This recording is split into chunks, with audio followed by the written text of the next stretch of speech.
Devarim chapter 21. If in the land Jehovah your God is giving you to possess,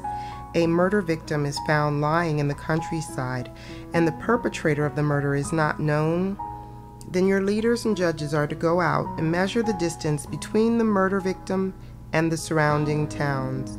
After it has been determined which town is the closest, the leaders of that town are to take a young female cow that has never been put to work or yoked for use as a draft animal.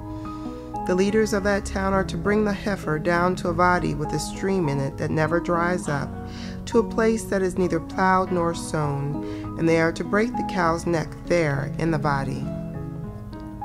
Then the Kohanim, who are Leviim, are to approach, for Jehovah your God has chosen them to serve him and to pronounce blessings in the name of Jehovah. They will decide the outcome of every dispute and matter involving violence. All the leaders of the town nearest the murder victim are to wash their hands over the cow whose neck was broken in the body, maftir. Then they are to speak up and say, "This blood was not shed by our hands, nor have we seen who did it. Yehovah, forgive your people Israel, whom you redeemed. Do not allow innocent blood to be shed among your people Israel, and they will be forgiven this bloodshed. Thus you will banish the shedding of innocent blood from among you by doing what Yehovah sees as right. When you go out to war against your enemies, and Yehovah your God hands them over to you, and you take prisoners, and you see among the prisoners a woman who looks good to you, and you feel attracted to her and want her as your wife, you are to bring her home to your house, where she will shave her head, cut her fingernails, and remove her prison clothing. She will stay there in your house, mourning her father and mother for a full month,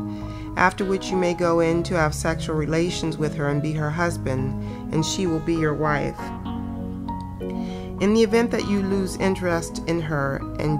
you are to let her go wherever she wishes, but you may not sell her for money or treat her like a slave, because you humiliated her. If a man has two wives, the one loved and the other unloved, and both the loved and unloved wives have borne him children, and if the firstborn son is the child of the unloved wife, then when it comes time for him to pass his inheritance on to his sons, he may not give the inheritance due the firstborn to the son of the loved wife in place of the son of the unloved one, who is in fact the firstborn. No, he must acknowledge as firstborn the son of the unloved wife by giving him a double portion of everything he owns, for he is the firstfruits of his manhood, and the right of the firstborn is his. If a man has a stubborn, rebellious son who will not obey what his father or mother says, and even after they discipline him he still refuses to pay attention to them, then his father and mother are to take hold of him and bring him out to the leaders of his town at the gate of that place, and say to the leaders of his town,